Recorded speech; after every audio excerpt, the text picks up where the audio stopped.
गुजरात और महाराष्ट्र में विवाद होला फिर वो स्टेट अलग भई गेलै एक के नाम भई गेलै महाराष्ट्र दूसरा के नाम भई गेलै गुजरात कारण की है भाषा 1966 में पूरा पंजाब और हरियाणा आपस में अलग भई गेलै कारण की है भाषा यानी कुल मिला के जितना भी राज्य अलग है वो यह बात अलग है कि हम राज्यवासी के उस राज्य में सम्मान मिला। आज चूंकि हम भले नेता सब के राजधानी रांची है चूंकि वहां विधानसभा तो नेताओं के राजधानी रांची लगो लेकिन पढ़े वाला के जो के राजधानी हजारीबाग पॉलिटिशियन हम रांची है लेकिन एजुकेशन हम और इतिहास गवाह है कि जब जब छात्र बोला है राज सिंहासन डोला है तो क्या 24 में राज सिंहासन डोलता है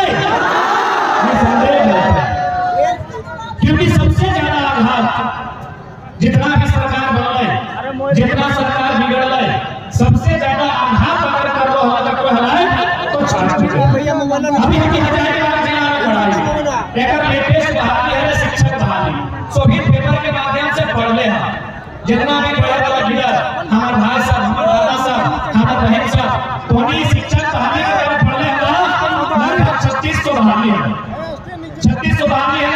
चलिए हम कभी हजारीबाग में लड़ाई लिए हजारीबाग में खड़ा ही है तो हजारीबाग की बात कर रही है हजारीबाग में 143 गो सीट है। आप मान के चल हजारीबाग में ब्लॉक कितना है 16 ब्लॉक यानी 16 के 143 से भाग लगाए तो मोटा मोटी 16 नाम 144 16 है 160 यानी 9 गो एक ब्लॉक के हिस्सा में 9 गो मास्टर के बहाली यानी हजारीबाग सदर लोग आ गए बगल में केरेडाड़ी है कटकाम चांदी है बगल में विष्णुगढ़ है चुरचू है डाड़ी है यानी प्रत्येक ब्लॉक के हिस्से में 9 गो मास्टर बनना चाहिए। मेरे साथी साहब तोहनी हजारीबाग के 16 के 16 ब्लॉक से आए हैं कि तोहर ब्लॉक में 9 गो मास्टर बन लो तोहनी ब्लॉक में 9 गो मास्टर बन लो विष्णुगढ़ वाले नहीं पड़ेगा कि 9 गो मास्टर तो ब्लॉक में है चुरचू वाले दिनेश 9 गो चुरचू ब्लॉक में मास्टर बन ले कटकम चांदी वाले ना एक ब्लॉक के हिस्सा में 9 गो मास्टर है यानी तो ब्लॉक में भी 9 गो मास्टर नहीं बने लेकिन स्पष्ट नौकरी बचाएंगे वो नौकरी बड़ा दाम लेके बचाएंगे। आज कितना दुख के बात है हमी राज्य अलग भले 2000 में हमी से 14 साल लगभग 14 साल बाद आंध्र प्रदेश से कट के तेलंगाना बना चूंकि तेलंगाना के भाषा भी तेलुगु है और आंध्र प्रदेश की भी भाषा तेलुगु है भाषा के आधार पर नहीं वो अपन प्रशासनिक व्यवस्था पिछड़ापन या फिर अन्य आधार पर राज्य के गठन कर गए तो उन्हीं की जानकारी होना चाहिए। आज तेलंगाना जो झारखंड से लगभग 14 साल बाद बना है उस सेकेंड नंबर में जीडीपी दे रहा है तेलंगाना राज्य जो 14 साल बाद झारखंड बना 14 साल बाद बना है आज सेकेंड नंबर है भारत देश के जीडीपी के मामले में कहे न शासन में तेलंगाना के आदमी प्रशासन में तेलंगाना के आदमी अरे जहां में जहां तो नजर देखो तेलंगाना के आदमी है आज सेकेंड नंबर जीडीपी आज सेकेंड नंबर जीडीपी तेलंगाना 14 साल बाद झारखंड बना 14 साल बाद तेलंगाना राज्य के गठन भलाई आंध्र प्रदेश के हिस्सा अलग करके आज सेकेंड नंबर में दे रहा है जीडीपी ताकि शासन से प्रशासन तक भारतीय संविधान आर्टिकल 371 डी के आधार पर तेलंगाना एक विशेष राज्य है और किसी भी प्रकार की बहाली में केवल तेलंगाना राज्य के निवासी को अधिकार मिलता है यह स्पष्ट हो गया। लेकिन हमने क्या की परिस्थिति हो जहां तक नजर उठेंगे 84 से लेके कलेक्टर तक हर जगह बाहर के आदमी के कब्जा हर जगह बाहर के आदमी के कब्जा हो तो मैं सोच सकता है कि आज ये राज्य कैसे विकास करता है। हर जगह कहीं भी चल जाओ शिक्षक बहाली में चल जाओ इंजीनियर के बहाली में चल जाओ डॉक्टर के बहाली में चल जाओ अरे कंपाउंडर के बहाली में चल जाओ क्लर्क के बहाली में चल जाओ हर जगह अगर बाहर के लोग बनता है तो अलग राज्य का बहाली में अलग राज्य का निर्माण यदि हम सारा वैकेंसी बाहर के बेचना है, यदि सारा नौकरी बाहर के बेचना है, तो अलग राज्य के निर्माण का है। इतना बलिदान, इतना संघर्ष, इतना ताप, इतना त्याग, इतना जान देने के बाद, इतना बलिदान देने के बाद, इतना पुलिस के लाठी खाए बाद, इतना कपार खाने के बाद, इतना शरीर में एक एक चांद छाए पहले जब पुलिस के लाठी बज रहा है, आखिर अलग राज्य करेगा। अलग राज्य है कदर बोल रहा है कि हमनी के 12 लाख मजदूर बाहर खड़े रहते, क्योंकि यहाँ जैसा जन देखे पावे भीड़ में बरोबर ब्लॉक और विष्णुगढ़ ब्लॉक के बहुत सारा अभिभावक का छात्र रहे हैं, तो हमें की जानकारी होना चाहिए पूरे भारत देश में यदि सबसे ज्यादा पढ़ाई कहीं है तो झारखंड के बरोबर और विष्णुगढ़ ब्लॉक की हदी खाते एक गिरिडीह जिला है, हजारीबाग जिला की हदी खाते अलग राज्य मिले कि हमने मजदूर की संख्या बढ़ते अलग राज्य की हमें बढ़ा। साफ शब्द में बताइए कि अलग राज्य का गठन क्यों किया गया था? अधिकारी की संख्या बढ़ाने के लिए या मजदूरों की संख्या बढ़ाने के लिए? अधिकारियों की संख्या बढ़ाने के लिए, शिक्षकों की संख्या बढ़ाने के लिए, अभियंताओं की संख्या बढ़ाने के लिए, चिकित्सकों की संख्या बढ़ाने के लिए, वकीलों की संख्या बढ़ाने के लिए, ब्यूरोक्रेट्स की संख्या बढ़ाने के लिए अलग राज्य लिया था। लेकिन यहाँ तो उल्टा हो रहा है, दिन प्रतिदिन मजदूरों की संख्या बढ़ रही है। इसलिए आज जितने भी नौजवान, अभिभावक, माताएं, बहनें, महिलाएं इस मंच तक, इस बदलाव संकल्प सभा तक, ऐतिहासिक मैदान गांधी मैदान तक आई हैं, आज हमें संकल्प लेकर जाना होगा। इस राज्य में अगर बदलाव लाना है तो 24 हमारे लिए निर्णायक होगा। 24 हमारे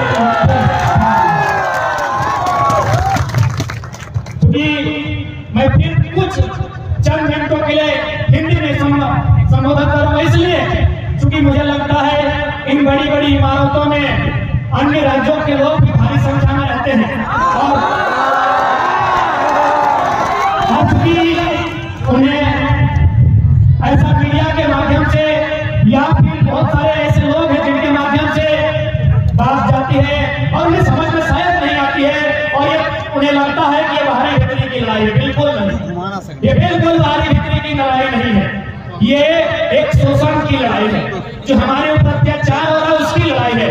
यहाँ बड़ी बड़ी इमारतों में जितने भी यूपी बिहार से लोग आए हैं, मैं सीधा उन्हीं से संवाद करना चाहूंगा और जाहिर सी बात है भले वो यहाँ तक नहीं आए हैं, लेकिन जोहार हजारीबाग, दैनिक खबर, 22 को और जो भी पंडित दीदी इनके माध्यम से घर में बैठकर सुन ही लेंगे, क्योंकि सामने अगर सियासत प्राप्त है जितेंद्र को बोकारो वाले सुनेंगे, क्योंकि हजारीबाग में यूपी बिहार की इमारतों की संख्या ज्यादा है और चूंकि अगर सियासत खड़ी होती है तो हम सियासत पे आधा घंटा बोलते हैं, अगर जिला पुलिस खड़ी होती तो हम जिला पुलिस से बात करते हैं। आज हम यूपी बिहार पे ही बात करेंगे क्योंकि हम विवाद नहीं चाहते।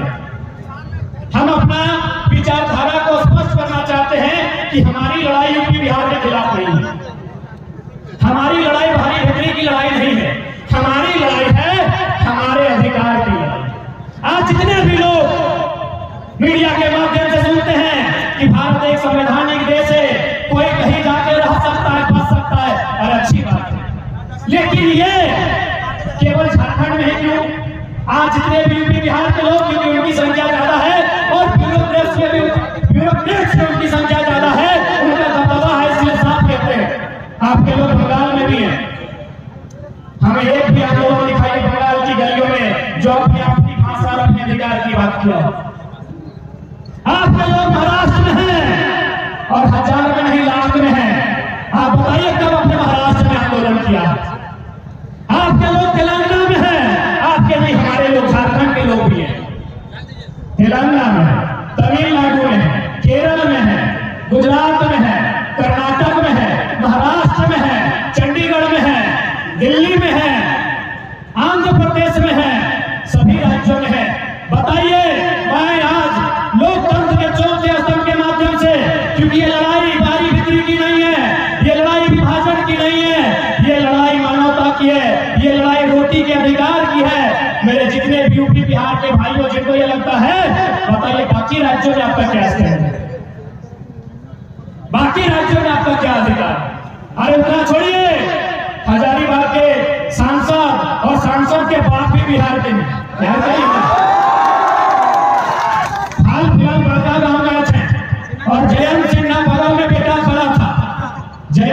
जी के बगल में उनका बेटा खड़ा था और क्या बोला पता है, इस पुल का निर्माण हम नहीं कर पाए, मेरा बेटा करेगा। बप्पो सांसद, जयंतो सांसद, अगर बेटू आप सांसद की तैयारी मैं पूरा रिपीट करूंगा। मेरे जितने यूपी बिहार के भाई जो आज यहाँ डोमिनेट कर रहे हैं, जो आज शासन से प्रशासन में यहाँ अपना प्रभुत्व बना के रखे हैं, अपना वर्चस्व बना के रखे हैं, आपके लोग महाराष्ट्र में भी है, एक मुखिया नहीं है आपका, एक वार्ड पार्षद नहीं है आपका वहाँ, ये झारखंड है। एक तो उल्टा आपको झोली भर के रहने दिए, ठिकाना दिए, और आज हम भी यहाँ दिखा के बात करते हैं कि भारत में कोई कहीं है। तो बताइए महाराष्ट्र में आपका कितना विधायक है? पश्चिम बंगाल में आपका कितना एमपी है? पश्चिम बंगाल में आपका कितना एमपी है बताइए? दिल्ली का बात मत कीजिए, दिल्ली राज्य नहीं है, दिल्ली राज्य नहीं है, दिल्ली की बात नहीं करेंगे। तमिलनाडु में आपका कितना विधायक है? तेलंगाना में आपका कितना विधायक है? झारखंड में गिना देते हैं। जयंत सिन्हा विधायक का एमपी गिना है, जयंत सिन्हा, संजय सेठ, सुनील सिंह, बीडी राम, पीएन सिंह, निशिकांत दुबे,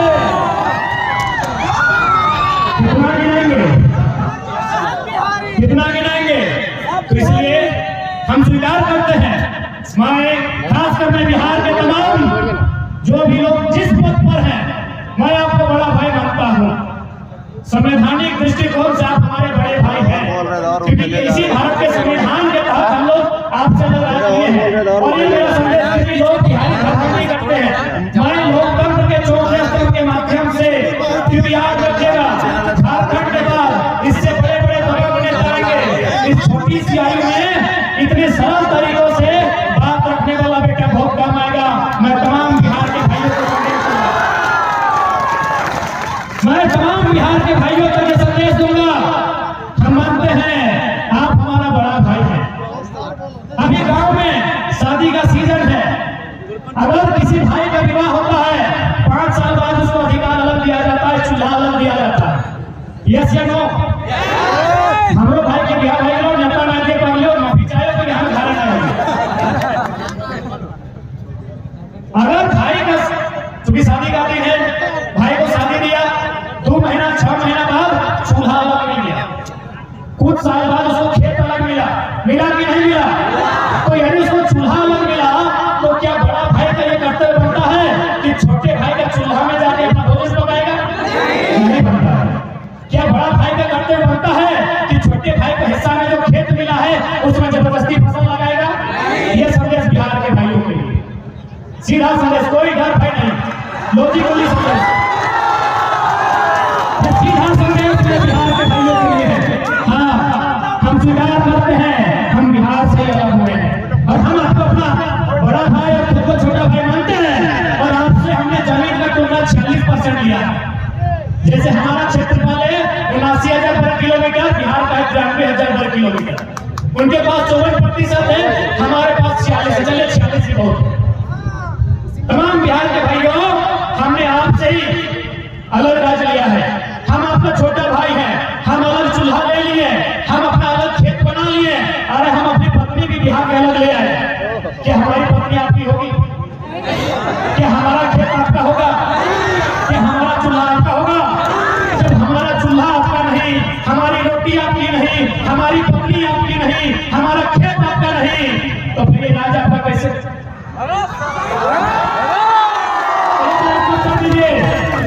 एक लाइन में कर दीजिए। इसीलिए भगाने की लड़ाई नहीं मेरे बिहार के भाइयों, ये भाई भाई में लड़ाई की बात नहीं है। ये बड़ा भाई जो हमको अधिकार छोटा भाई को दिया है, हम यही चाहते हैं कि मोहजबानी नहीं, वास्तव में हमको अधिकार से जो खेत जो हमारा 40% है, बिहार से जो हमें खेत मिला है 79,000 वर्ग किलोमीटर का हमारा खेत है। झारखंड में खेत बनते हैं, हमें 79,000 वर्ग किलोमीटर में खेत मिला है। हम उस खेत में जोतने का, कोड़ने का, काटने का और उस फसल को खाने का अधिकार मांगते हैं, इससे ज्यादा कुछ नहीं मांगते। इसलिए भ्रम मत फैलाएं, इसीलिए किसी भी प्रकार का कोई भ्रम नहीं फैलाएं। कि हमारी बिक्री कर रहे हैं। आप आए हैं, बड़ा भाई को जिस प्रकार एक छोटा भाई अधिकार देता है, यदि मान के चलिए हमारी लुगाई छोटे भाई की पत्नी अगर तो बापे मायके से ऐसा पिता लेके आई तो बड़ा भाई को जरूर 2-4 को देती है। तो ठीक उसी प्रकार हमारे यहाँ कंपनी है, आप तो 25% की बात कर रहे हैं, जिसको लेना है लीजिए। हमारे यहाँ जो सरकार की नौकरियां है हम 10% खुला रख रहे हैं, जिसको लेना है लीजिए। बिहारी को लेना है, बंगाली को लेना है लीजिए। हम यहाँ जो प्रशासनिक जिसमें हमारे प्रशासन पुलिस के बड़े अधिकारी बनते हैं जेपीएससी, हम वहां भी कह रहे हैं 75% को, वहां भी 25% खुला रख रहे हैं। अरे बड़ा भाई को दे रहे हैं, नियम चलेंगे ना। अब पत्नी हमारी, ससुराल हमारा, और 10 को ऐसा रोटी मिला तो 5 को देंगे क्या? 5 देंगे क्या? अरे पत्नी हमारी, ससुराल हमारा, ऐसा समझ रहना। यदि हमारे ससुराल से हमको 10 को ऐसा पीठा भेजा रहे कि दमाद को दीजिए तो 5-5 को नहीं बंटवाना होगा। बड़ा भाई को 1 को देंगे, 1.5 को देंगे, खाली 2 को देंगे कि नहीं? तो उसी प्रकार ये दिन भर की तरह करें। बिहार हमारा बड़ा भाई है, हम बिहार में नजर नहीं लगाते हैं। अच्छा पुनः हम रिपीट करेंगे। आज हजारीबाग की बड़ी इमारतें जिसमें मुझे लगता है 90% बिहार, यूपी और अन्य राज्यों का बिल्डिंग है। हमको पटना में और लखनऊ में एक बिल्डिंग दिखाई है झारखंडी का। हमको बिहार की राजधानी पटना, यूपी का लखनऊ है, 1.5 साल से किताब नहीं खोले हैं। हम यूपी की राजधानी लखनऊ, बिहार की राजधानी पटना और पश्चिम बंगाल की राजधानी कलकत्ता हम देखना चाहते हैं कि झारखंडियों का कितना बड़ा है, नहीं ना है? तो ये अन्याय क्यों हमारे साथ ये अन्याय क्यों मेरे भाइयों? जब हमारे लोग महाराष्ट्र में स्थापित नहीं हो पाए हैं, हमारे लोग तमिलनाडु में स्थापित नहीं हो पाए हैं, हमारे लोग पटना में, कलकत्ता में स्थापित नहीं हो पाए हैं, तो फिर बाकी लोग यहाँ स्थापित होना क्यों चाहते हैं? क्यों भाई? ये अन्याय है कि नहीं है? ये सरासर अन्याय है। ये सरासर एक इंसान के अधिकार को छीनने का अन्याय है। इसलिए आज मैं मीडिया के माध्यम से यहाँ जितने लोग जितना देख पा रहे हैं, कई हजार की संख्या में लोग जुटे हैं, मैं उनके माध्यम से आज इस विवाद का अंत चाहता हूँ। ये लड़ाई भारी बिक्री की नहीं है, झारखंड हमारा है और इस पर पहला अधिकार हमें मिले, यहाँ की नौकरियों में पहला अधिकार हमें मिले, यहाँ की हर सुख सुविधा में पहला अधिकार हमें मिले, बस ये स्कीम लड़ाई।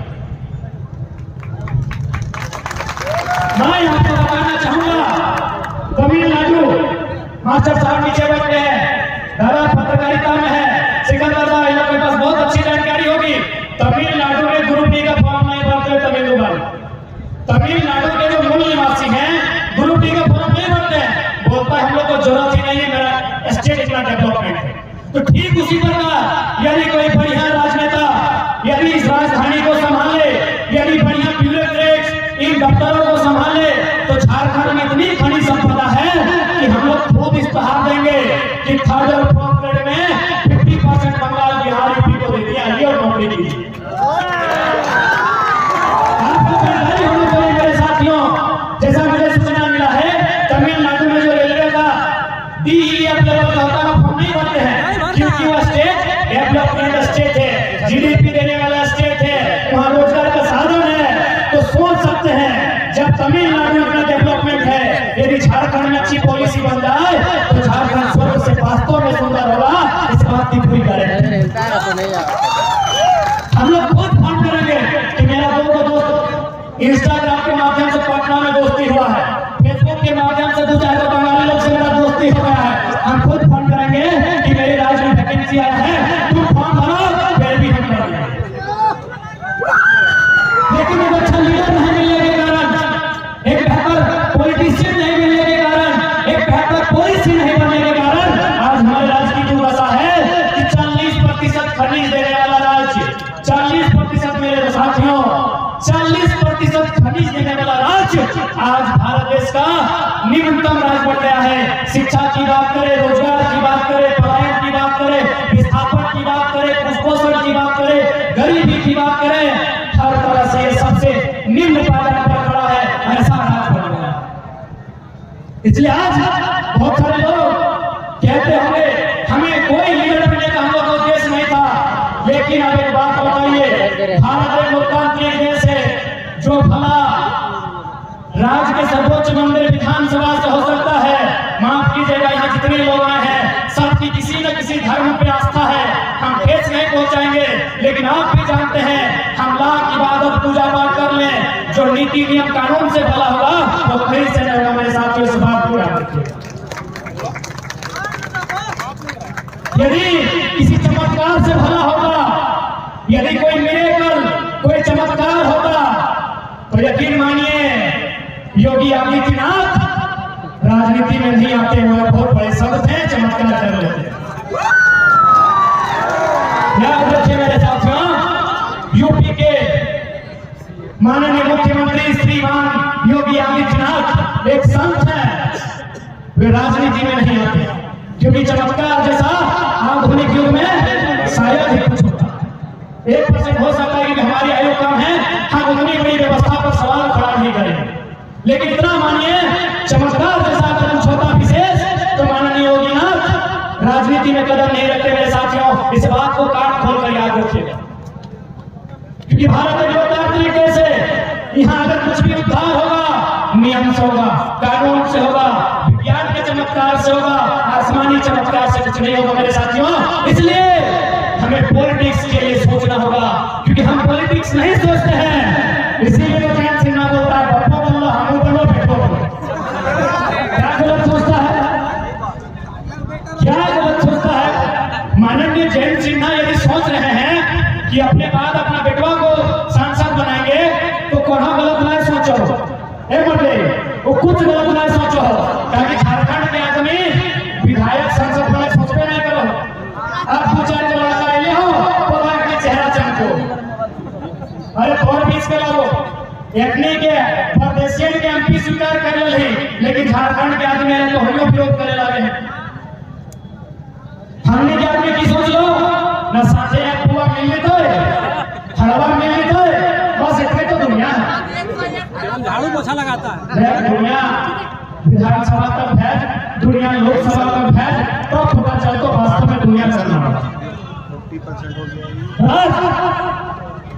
जो लोग पानी बिक्री की बात करते हैं, अरे गनीमत है झारखंड है, आज तक बताइए हमने कितने कलेक्टर को, कितने सुप्रिंटेंडेंट को, कितने मजिस्ट्रेट को ये कहा है कि आपका राज्य नहीं है, आप हमारी भाषा संस्कृति को नहीं जानते हैं, आप वापस चले जाइए। क्या हमने किसी को कहा है? नहीं कहा है।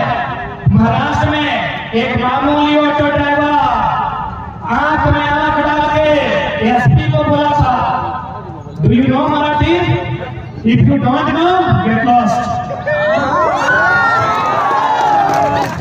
एक मामूली टेम्पो ड्राइवर महाराष्ट्र में सुप्रिंटेंडेंट ऑफ पुलिस, जिला के पुलिस के मालिक एसपी से हाथ मिला के कहता है कि यदि आप मराठी जानते हैं तो ठीक है, नहीं तो यहाँ क्या कर रहे हैं, घर निकलिए।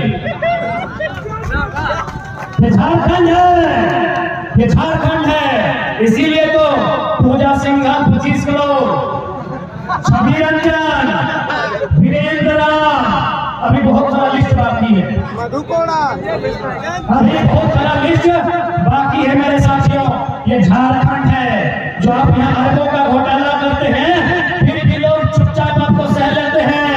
गनीमत ये महाराष्ट्र नहीं तो ये छवि रंजन की छवि खराब कर देते अक्सर लोग।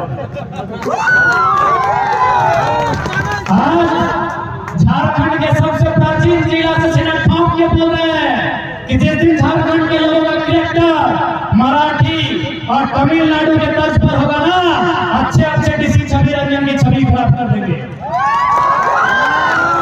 ये तो डरे समय लोग कि थोड़ा डरने लगे हैं, ये डर जाते हैं। एक मामूली थाना प्रभारी को देख के पसीना आ जाता है। गनीमत कीजिए, जिस दिन ये लोग फिर से खड़ा हो जाएंगे, और इन्हें खड़ा होना चाहिए, क्योंकि इन्हें भी नहीं पता ये चीज इनके पूर्वज क्या करते थे। जब बैटल ऑफ प्लासी बंगाल में, बैटल ऑफ बक्सर बिहार में 1757, 1764 जब अंग्रेजों ने बिहार में जाकर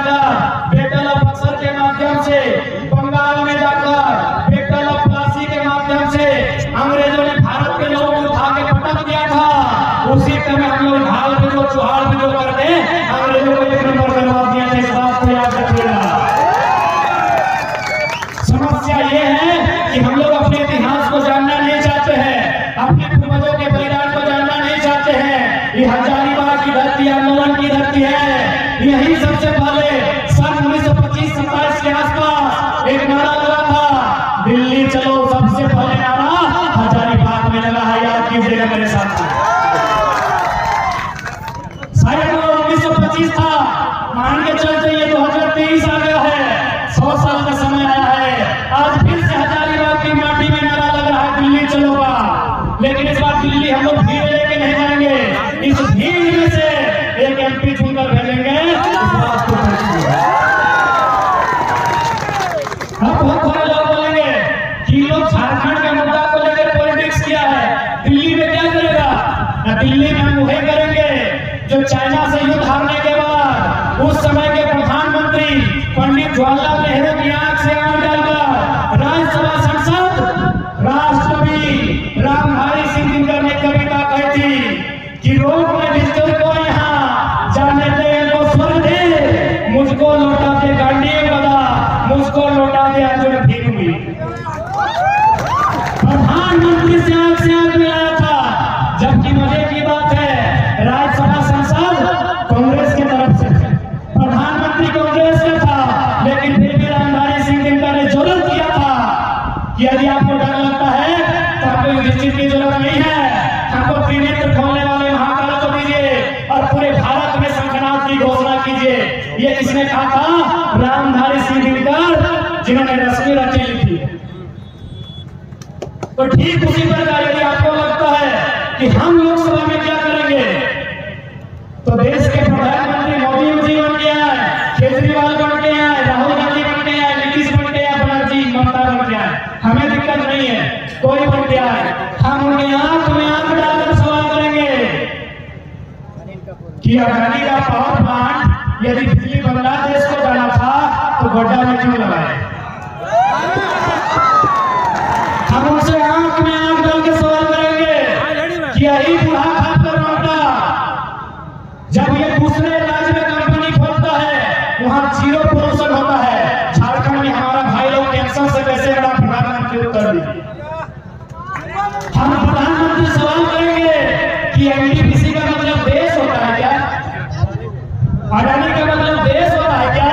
यदि नहीं होता है तो एक NTPC के लिए, एक अडानी के लिए बड़का गांव में 1000 पुलिस फोर्स क्या कर रही है?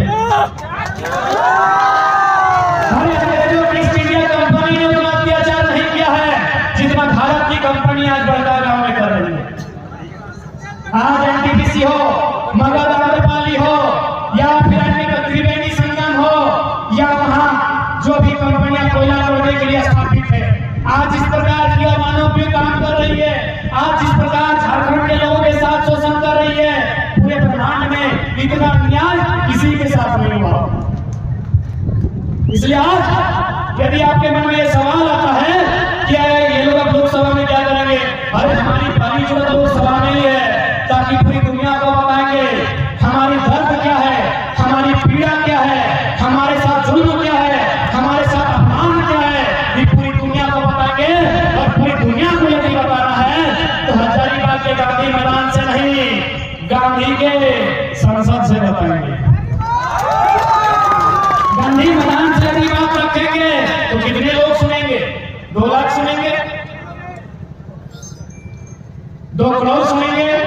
हमें पूरी दुनिया को बताना है कि किस प्रकार झारखंड के साथ बेईमानी हो रही है। आने वाले दिनों में कर्णपुरा जो कोल ब्लॉक के बड़का गांव केरेडारी और कुचक्रा का हिस्सा मिलाकर वहां 235 गांव विस्थापित होंगे। हमारे पास विस्थापन नीति नहीं है, हमारे 235 गांव विस्थापित होंगे। आप समझ सकते हैं कितना अन्याय होगा। कौन बात करेगा? क्योंकि ये गूंगा सांसद बात करने की हिम्मत है नहीं, क्योंकि इनको मंत्री पद थमा दिया जाता है, यानी गर्दन में पट्टा बांध दिया जाता है। इनकी हिम्मत भी नहीं है और इनकी जरूरत भी नहीं है, क्योंकि इनका एक इतना जमीन नहीं गिरा है मेरे साथ। कौन बात करेगा? इसीलिए हमारी पहली जरूरत, यदि आपसे कोई पूछे कि चेहरा लोकसभा में क्या करेगा, बोला यही लोग क्या करेगा, बुढ़ा लोग एसी में सूख जाता है। फिटनेस नाम की चीज है कि नहीं? सुनिए, तो डिफेंस लाइन में जितना फिटनेस चाहिए उससे कई जगह गुना फिटनेस चाहिए, जो पॉलिसी मेकर इस बात को ध्यान रखेगा। क्योंकि शरीर का जहां इस्तेमाल होता है इंसान कितना थकता है, लेकिन जहां दिमाग का इस्तेमाल होता है वहां कितनी थकावट आती है, ये तो पढ़ने वाले छात्र, रात को दिया जलाकर पढ़ने वाले छात्र बताएंगे कि दिमाग खपाने में क्या मेहनत होती है। तो इसलिए वहां पर 80 साल 90 साल, देखिए हम बड़ों का सम्मान करते हैं, लेकिन भाई एक आयु होती है, रिटायरमेंट की आयु होती है। जबरदस्ती सांसद बना के भेजिएगा वो घंटा पॉलिसी बनाएंगे। एक बात बताइए, अभी मोटा मोटी 2-4 सांसद को उदाहरण लीजिए, पीएनसी कितना है 77 साल, बढ़ाई दो आईआर से 45 साल का। मेरे साथियों ध्यान से सुनिए, माननीय पीएनसी की आयु है लगभग 77 साल 80 साल, एक डीसी की आयु है 45। उसको बोका बनाएगा कि नहीं? बनाएगा कि नहीं? 45 साल का डीसी, 50 साल का सीएस, 50 साल का डीजीपी, 70-80 साल का एमपी एमएलए को बोका बनाएगा कि नहीं? इसीलिए यदि 50 साल का डीजीपी है तो 25 साल का छोकरा एमपी चाहिए, 25 साल का छोकरा एमपी चाहिए। यदि 45 साल का डीसी है तो बिल्कुल 25 साल का चाहिए, क्योंकि 25 साल का जो चेहरा होगा उसको डर नहीं होगा।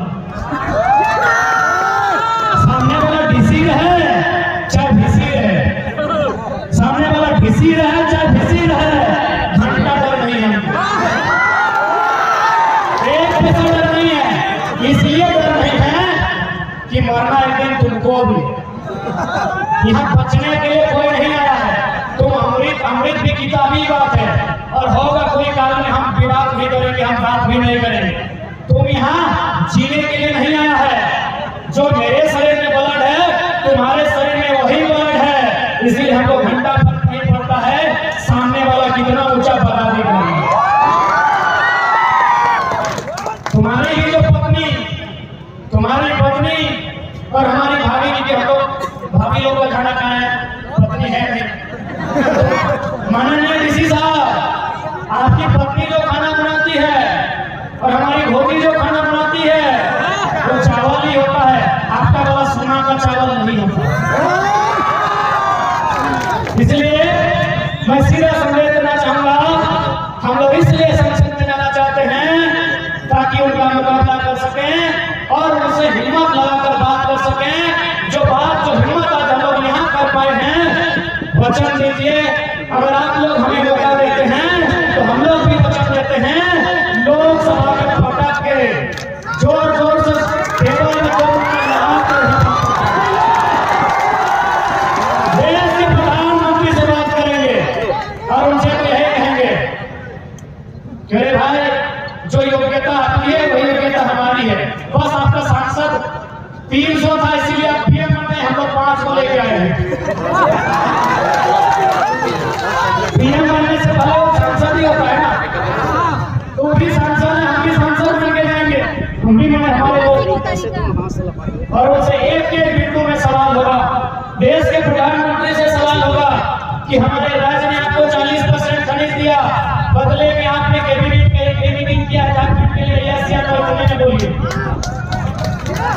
क्योंकि फेंका फेंकी वाला भाषण नहीं सुनेंगे। देश का प्रधानमंत्री लोग खूब फेंकता है बहुत ज्यादा, और हमारे प्रधानमंत्री का तो कहिए बात है, ठीक है, आप क्या कहें, विदेश में तो हैवी फेंकते हैं।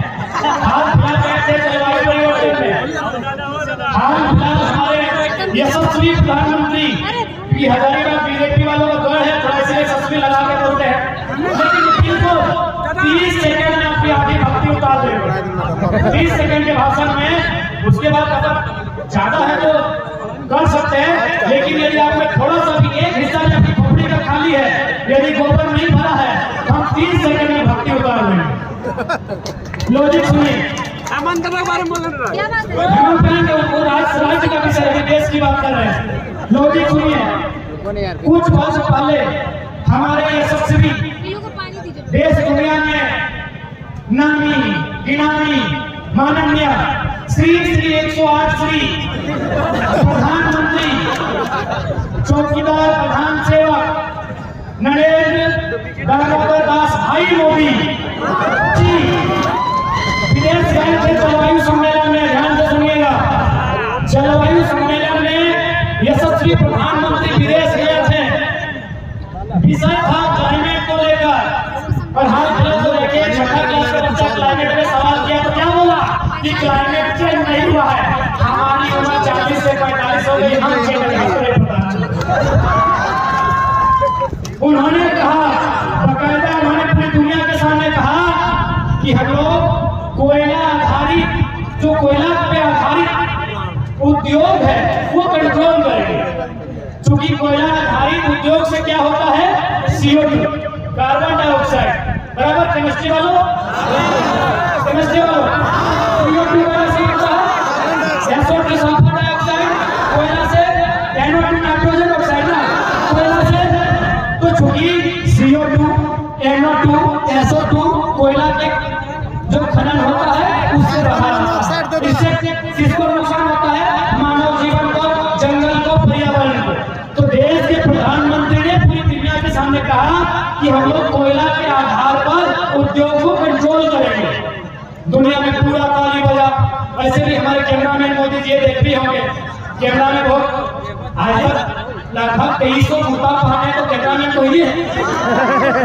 ये दुनिया में क्या बोल गए कि कोयला से CO2 NO2 SO2 बनता है, केमिस्ट्री वाले बेहतर बताएंगे और दो गैस बन सकता है। जैसे ही भारत आए, आप बता वाले हामी भरेंगे, जैसे ही भारत आए 80 को कोयला ब्लॉक का आवंटन हुआ, 39 को अडानी को, 39 को अडानी को। इसीलिए हजारीबाग सुने बीजेपी का गढ़ है।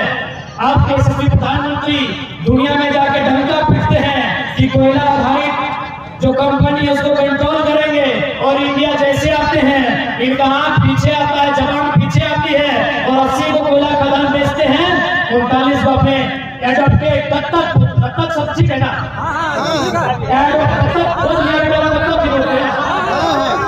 हम बच्चा है हमारे अभिभावक अपने तत्तक पुत्र अडानी को 39 को कोयला का खदान आवंटन करते हैं।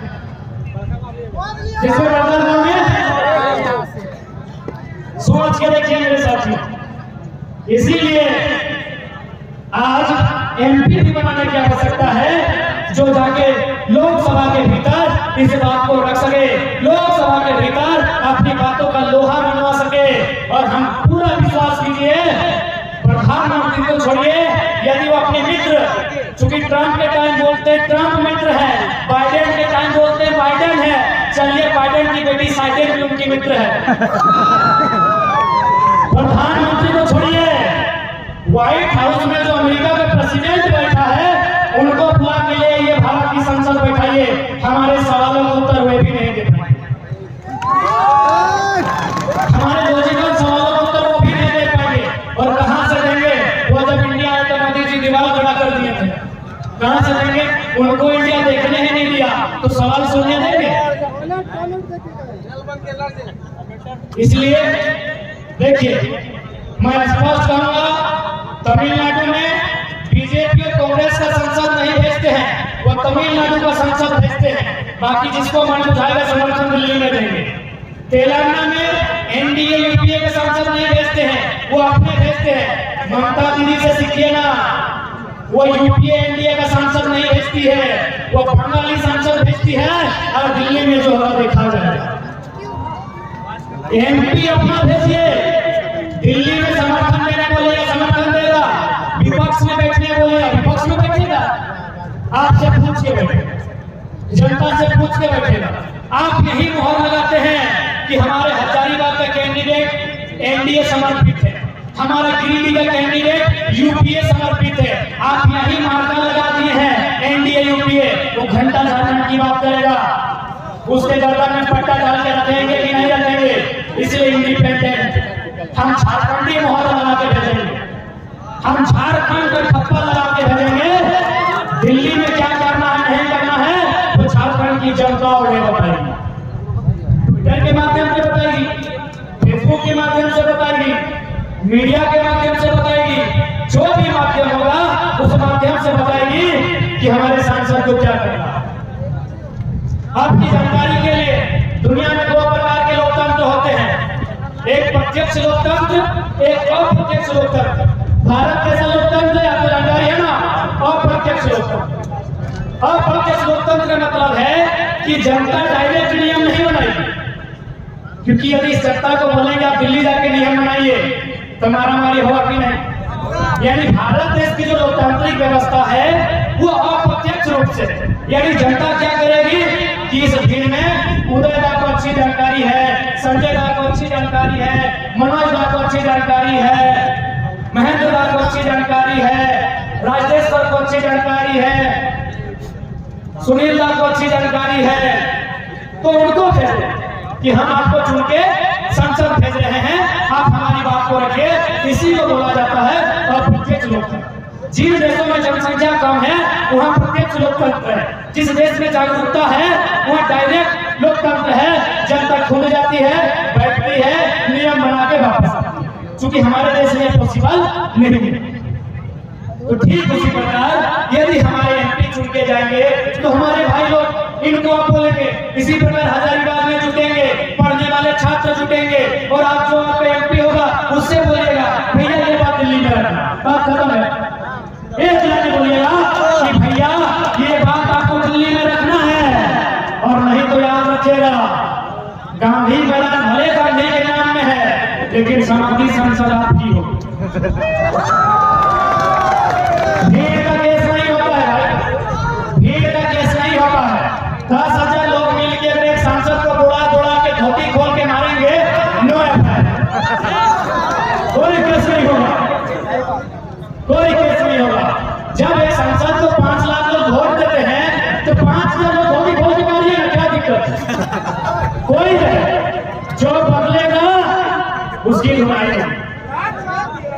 इसलिए आज इस बदलाव संकल्प महासभा के माध्यम से जितने भी लोग आशीर्वाद देने के लिए आए हैं, मैं स्पष्ट कहूंगा कि हम लोग विधानसभा की प्रतीक्षा नहीं करेंगे, क्योंकि हम लोग को लीडर बनना नहीं है, हम लोग को अपने बातों को विश्व पटल पे रखना है, पूरी दुनिया के सामने हमें अपनी बातों को रखना है। इसके लिए जो पहले आएगा, लोकसभा आएगा तो पहला ट्राई लोकसभा में ही होगा, और हम चाहेंगे शुरुआत हजारीबाग से ही हो। अरे नाती को चाहेगा टिकट क्या? नहीं। अरे बात बताइए, हमने पहले कहा कि यूपी बिहार के लोग ये एमपी क्यों नहीं बनेंगे? आपके लोग बनना नहीं चाहते हैं। यहाँ 5 को विधानसभा आती है, हजारीबाग के लोगों, हजारीबाग लोकसभा के भीतर 5 को विधानसभा आती है। रामगढ़, मांडू, बड़कागांव, हजारीबाग, बरही, केवल हजारीबाग को छोड़ दिया जाए तो 4 में लोकल का पॉपुलेशन है। आप लोग वोट बन के रहिएगा, भीड़ बन के रहिएगा, पिछवाड़ा बन के रहिएगा, सांसद जी का पिछलखू बन के रहिएगा, तो भाई घंटी की तरह बजाएंगे। पिछलखू बन के रहिएगा। 4 विधानसभा होता है, 4 विधानसभा में किसी बाहर की वोटर नहीं है, किसी राज्य का वोट नहीं है, तो हम लोग अगवाड़ा पिछवाड़ा करने नहीं आए हैं, अब लघु पिछलखू करने नहीं आए हैं, अब हम लोग नेतृत्व करने आए हैं, अब हम लोग बदलाव करने आए हैं, परिवर्तन करने आए हैं। अब कोई थोपा हुआ नहीं रहेगा। 4 एमएलए विधानसभा में आपके अधीन है, इसलिए अब आपको अपनी वोट की शक्ति को पहचानना होगा, नहीं तो हमेशा इन नेताओं के हमारे पिछलखू बनकर रहना होगा। इसलिए पहला शुरुआत लोकसभा से होगा, पहली शुरुआत जो होगी वो एमपी के तौर पे होगी। क्या हजारीबाग का गांधी मैदान गांधी का शपथ लेकर तैयार है? तैयार है? चीर देंगे, उम्मीद करते हैं, उम्मीद करते हैं कि आने वाला समय यदि लोकसभा में बदलाव होगा तो पहला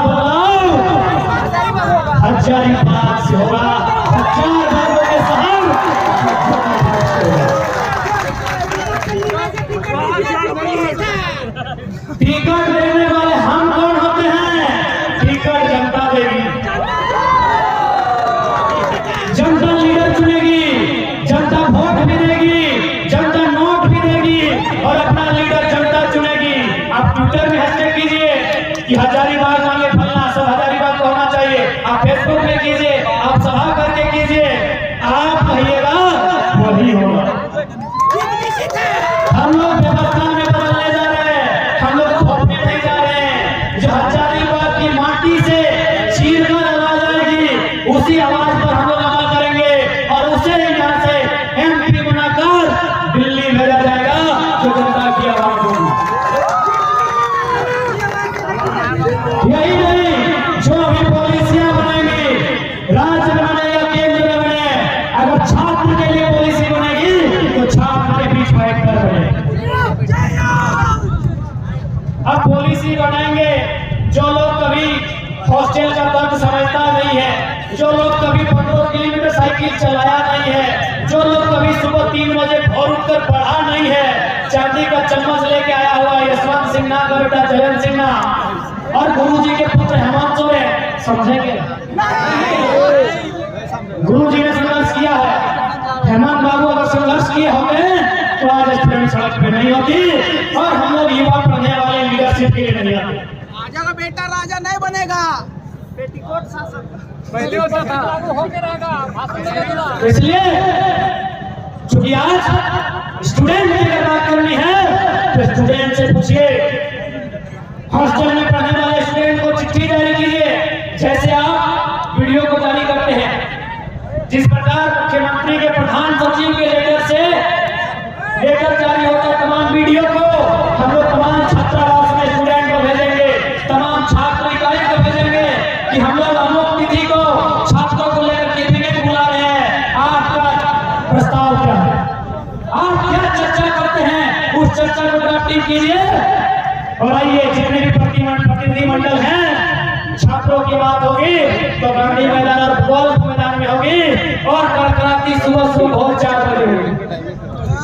जिस समय छात्र जागता है उसी समय सभी विधायक को जगाएंगे, उसी समय सभी सचिव को जगाएंगे, गाड़ी में भर के गोल्फ मैदान गांधी मैदान लेके आएंगे और बोलेंगे अपने नियम बनाओ। एसी में बैठ के नियम बनाओगे, एसी में बैठ के नियम बनाओगे, छात्रों का नियम एसी बैठ के बनेगा। ये शुरुआत होगी। कोई नियम जो भी एमपी एमएलए बनेंगे 2024 में नहीं बन पाए तो कोई नियम नहीं बनाएगा, वह पूछ के बनाएगा। छात्रों के लिए नियम बनेगा तो छात्रों से पूछ के बनाएंगे।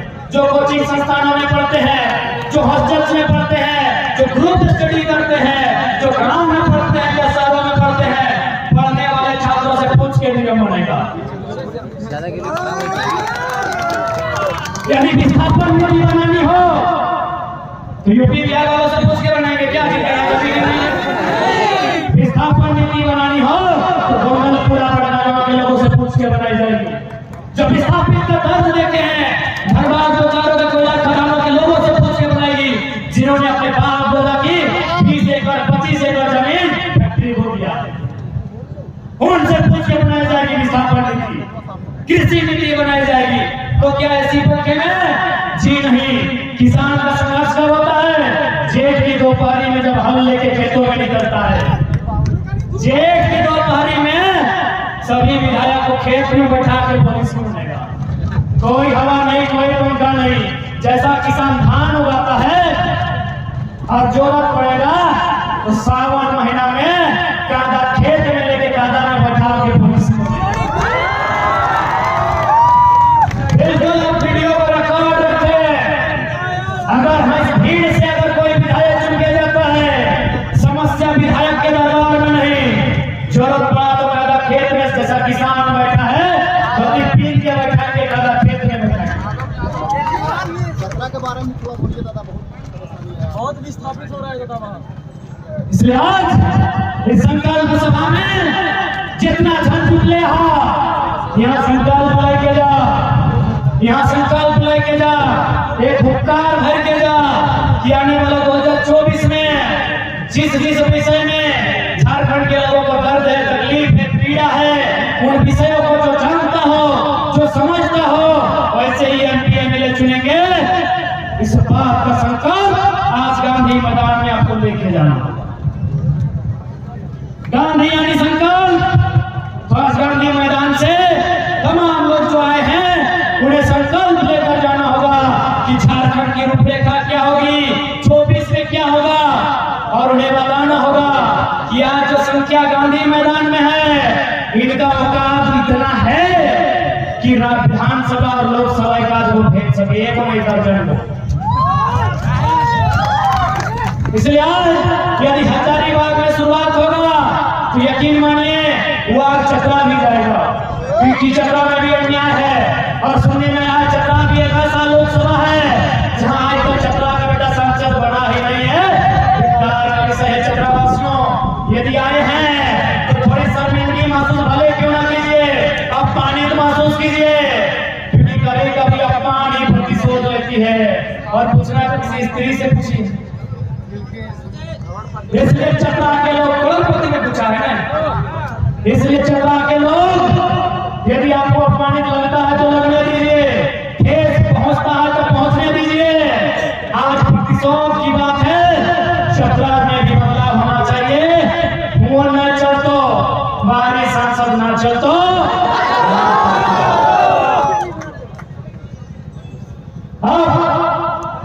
हमें दिल्ली क्यों जाना चाहिए, आप लोग मोटा मोटी समझ गए। और थोड़ा सा हल्का सा मोदी भक्ति उतार के जाते हजारीबाग से, क्योंकि माननीय सचिव प्रधानमंत्री के लिए डर है। एनटीपीसी का जुल्म आपने सुना, त्रिवेणी संगम का जुल्म आपने सुना, तमाम बड़का गांव बदलपुरा का जुल्म आपने सुना। अब चूंकि आज जिस प्रकार भारत इंडिया भारतवर्ष होता है, हिंदुस्तान होता है, उसी प्रकार 2000 ये जो टाइम है 2019 के बाद भारत को एक नया नाम है। कौन लोग जानते हैं भारत का नया नाम? नहीं जानते हैं? अरे पढ़े लिखे नौजवान नहीं जानते हैं तो बाकी लोग कैसे जानेंगे?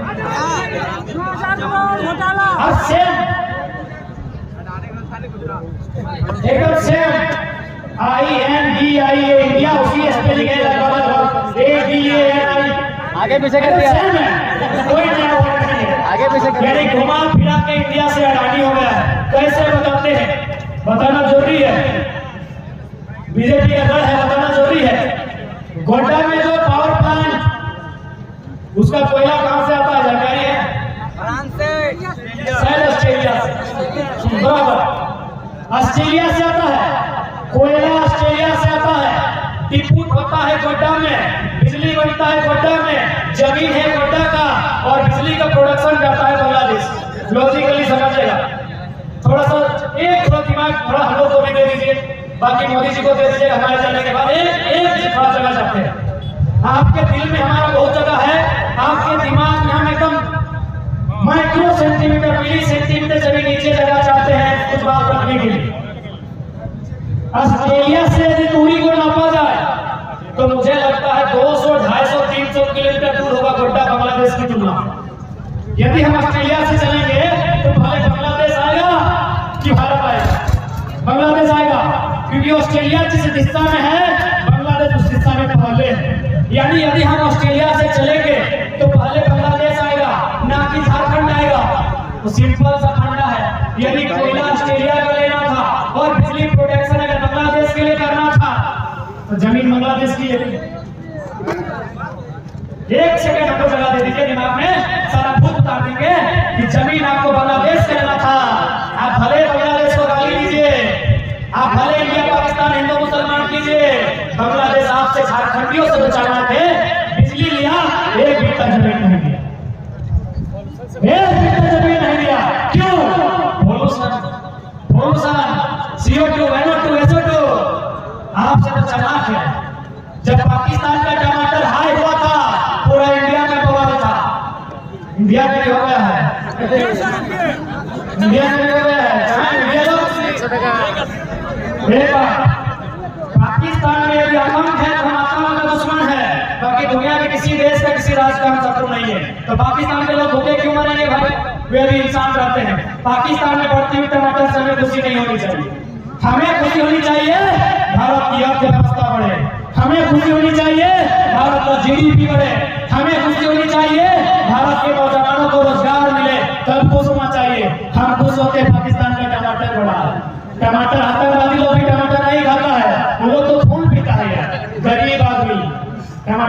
पेट भरता है। और हम कैसा लोग हैं, कितना हमारे दिमाग में गोबर भर दिया है कि गरीब आदमी का जो भोजन है वो महंगा होता है तो हम खुश हो जाते हैं। हमें पाकिस्तान से दिक्कत कब है, जब आतंक का समर्थन करता है, बिल्कुल दिक्कत है। हम तब पाकिस्तान के विरोधी हैं, टमाटर लेकर विरोध मत कीजिए। लेकिन लॉजिक को कोई समझना ही नहीं चाहता है। कोई अगर लॉजिकली बात रखे तो तुम भाई पाकिस्तानी हो, मोदी विरोधी हो। मोदी से पहले भी इंडिया एग्जिस्ट करता है भाई, मोदी से पहले भी भारत था। और हमने कौन सा मोदी जी को भला बुरा कहा, हम तो लॉजिकली बात कर रहे हैं। ये सवालों का उत्तर दीजिए। आप ही ना दुनिया में ढिंढोरा पीटते हैं कि कोयला का खाना नहीं लगाएंगे, फिर क्यों लगाते हैं? 80 को 40 बढ़ाने को मारते हैं। गोड्डा गोड्डा को क्लियर करते हैं। आज गोड्डा का टेम्परेचर बहुत हाई है। क्यों? अडानी के पावर प्लांट से जमीन लिया गया है।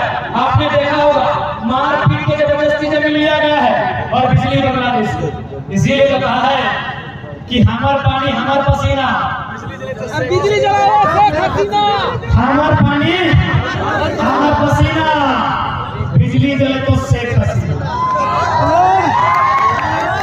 हमार पानी हमार पसीना, बिजली जले तो शेख हसीना। चलिए अब और एक उदाहरण देते हैं, फिर हम लोग राज्य पे आएंगे। हरियाणा बकायदा इंटरनेट में आपका आर्टिकल होगा। हरियाणा में 1600 मेगावाट का बिजली प्रोडक्शन होने वाला था। देश के प्रधानमंत्री ने कहा कि नहीं, हरियाणा में बिजली प्रोडक्शन नहीं होगा। क्यों नहीं होगा? न कोयला झारखंड का होगा। कोयला यदि झारखंड का होगा तो ट्रांसपोर्टिंग चार्ज लगेगा। कोयला यदि झारखंड से जाएगा तो ट्रांसपोर्टिंग चार्ज लगेगा। इसीलिए बिजली का प्रोडक्शन अब झारखंड में होगा। जमीन झारखंड की, विस्थापन झारखंड का, कोयला झारखंड का, प्रोडक्शन झारखंड में और बिजली हरियाणा में। सारा बिजली 1600 मेगावाट बिजली हरियाणा का जाएगा, दूषित झारखंड होगा। यानी आप समझ नहीं सकते हैं आपकी आने वाली नस्लों को किस प्रकार बर्बाद किया जा रहा है। झारखंड आने वाला दिन केवल धुआं बचेगा, धुआं के अलावा कुछ नहीं बचेगा। इसीलिए दरकार है एमपी की, जो दिल्ली में जाके पूरी दुनिया को बताए उनके काले कारनामों को, किस प्रकार झारखंड के साथ छल किया जा रहा है। और कुछ सेकंड में सेंट्रल का मुद्दा समाप्त करते हैं। जादूगोड़ा यूरेनियम, जो पीएससी एसएससी वाला पढ़ता होगा, यूरेनियम कहाँ पाया जाता है? जादूगोड़ा। जादूगोड़ा कहाँ है? बराबर, हम लोग के स्टूडेंट। उस यूरेनियम से रेडिएशन बाहर आता है और वहां 7 गांव का सर्वे हुआ है। सर्वे कहती है 47% आउट ऑफ 100 47 जो महिलाएं हैं वो मां बनने की क्षमता ही नहीं। मैं शुद्ध हिंदी में बोलता हूं, उनमें सहवास करने की क्षमता नहीं है। आप लोग इतना बड़ा हो चुके हैं कि शब्द को स्वीकार कर सके। आखिर इसमें शर्म की क्या बात है? एक नर और नारी के संलयन के बीच ही हम लोग उत्पन्न हो रहे हैं, इसमें शर्म की क्या बात है भाई? हम लोग का दिमाग और ब्रेन इतना मजबूत हो चुका है कि शब्द को स्वीकार कर सकते हैं हम लोग, जो जादूगोड़ा के यूरेनियम के कारण स्त्रियों के साथ बीत रहा। 47% महिलाएं, उनमें सहवास की क्षमता नहीं है। सहवास नहीं यानी बच्चे का उत्पादन नहीं होगा, यानी वो मां नहीं बन सकती है। अब बताइए, मां नहीं बनेंगे तो दुनिया चलेगा? हम कहां से आए? हवा से आए हैं, एक मां की कोख से आए हैं। 100 में से 43 महिलाएं मां नहीं बन सकती हैं। कहां? झारखंड में। क्यों? रेडिएशन छोड़ना है। यही रेडिएशन पाया जाता है केरल में। द फोर्थ पिलर आपकी उपस्थिति में बात को कहेंगे, मीडिया के सामने कहेंगे, यही रेडिएशन पाया जाता है पांडे नदी केरल में, नॉर्थ ईस्ट इंडिया में। वहां नहीं तोड़ने दिया जाता है क्योंकि वहां के लोग, उनके दिमाग में गोबर नहीं है, उनके दिमाग में एजुकेशन है। यही रेडिएशन पाया जाता है केरल में, यही रेडिएशन पाया जाता है नॉर्थ ईस्ट इंडिया में। वहां नहीं तोड़ने दिया जाता है क्योंकि रेडिएशन का मतलब है पूरा नस्ल बर्बाद होना। वही रेडिएशन तोड़ा जाता है झारखंड में। सोचिए, हमारे नेता इतने बेगैरत हैं कि हमारी नस्ल को बर्बाद कर रहे हैं। अरे नौकरियों की बात आपको लगता है? अरे नौकरी किसके लिए करेंगे बताओ? बाल बच्चा के लिए। अपने लिए कौन नौकरी चाहता है यार? ठीक तो बताओ, पंछी है। आज फलना को फोन लगाएंगे, कल उसको लगाएंगे, कल यहाँ पार्टी करेंगे, कल वहां करेंगे, मजे में काट लेना है। नौकरी कोई क्यों चाहता है?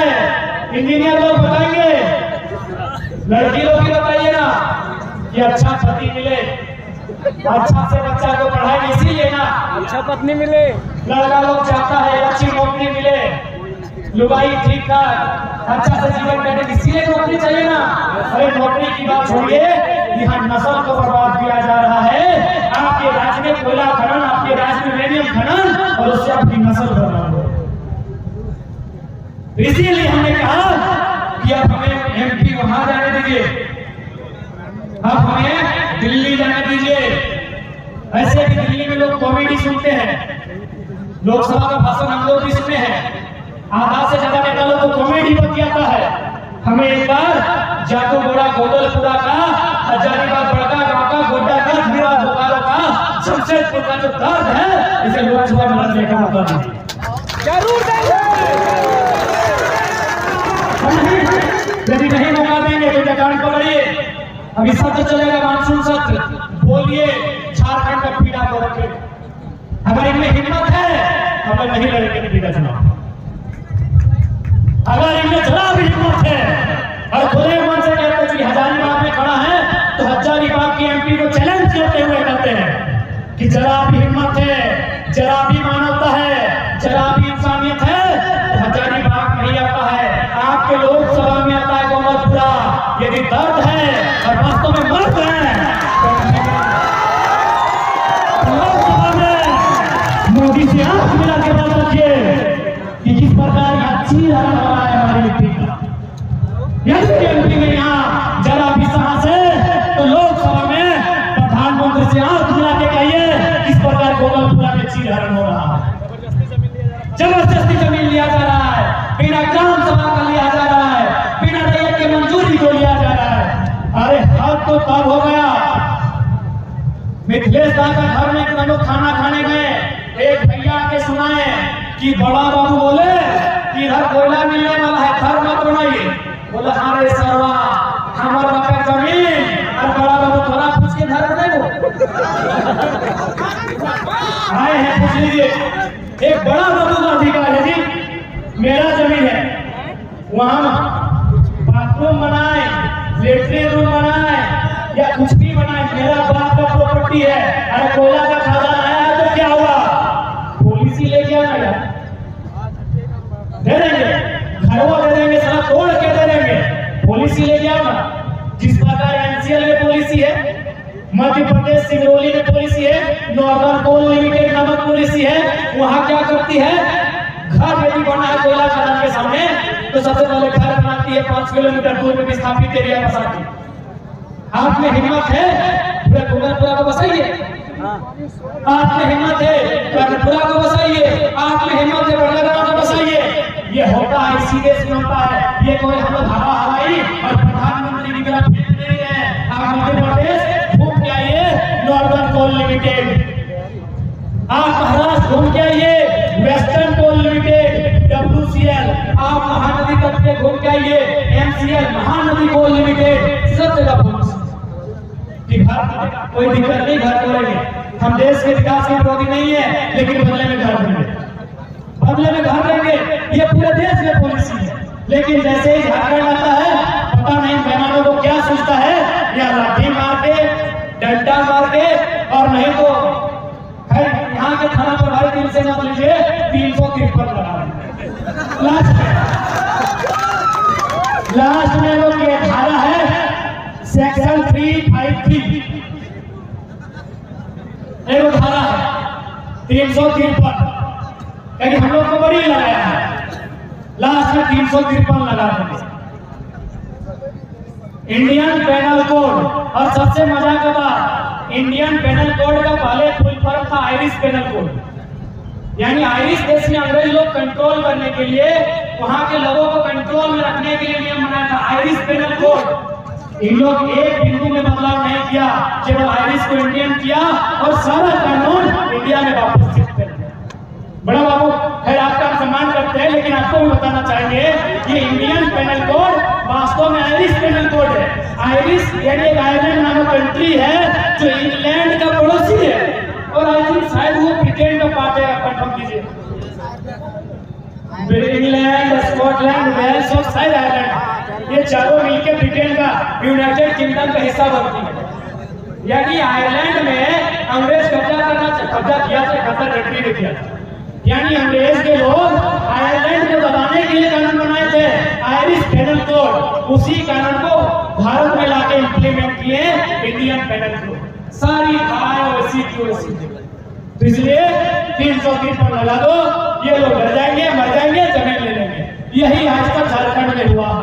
इसलिए मैं आज झारखंड के तमाम लोगों से कहना चाहूंगा, ये लड़ाई नौकरी की सिर्फ नहीं है, ये लड़ाई माटी की है। अपनी माटी को बचाना होगा, क्योंकि याद रखिएगा, कोई भी भाषा संस्कृति हवा पे स्थापित नहीं होती है, वो माटी पे स्थापित होती है। और आज अगर हम खड़े हैं तो माटी में खड़े हैं। इसलिए अफसोस कहना चाहेंगे, अपनी जमीन को भी बचा के रखिएगा। यदि जमीन बेचती है, बिल गेट्स से ज्यादा दिमाग है क्या आपका? हालांकि पढ़ा लिखा जरूरी नहीं, पढ़ने लिखने वाला दिमाग होता है। हैकर को हमको तो लगता है कि कंप्यूटर छेड़ के हैकर बन जाता है। बिल गेट्स से ज्यादा दिमाग है क्या? बिल गेट्स एक समय दुनिया का सबसे धनी आदमी था। For your kind of information, आपकी जानकारी के लिए मैं बताना चाहूंगा, बिल गेट्स एक समय दुनिया के सबसे धनी आदमी थे। आज हैं? क्यों नहीं है? क्या किसी ने छीन लिया? यह घाटा हुआ? जी नहीं, उन्होंने माइक्रोसॉफ्ट का कुछ हिस्सा, कुछ शेयर बेचकर 3 लाख एकड़ जमीन खरीदा है मेरे झारखंड में। 3 लाख एकड़ को 247 से भाग दीजिए, क्योंकि आप एकड़ नहीं समझेंगे। आप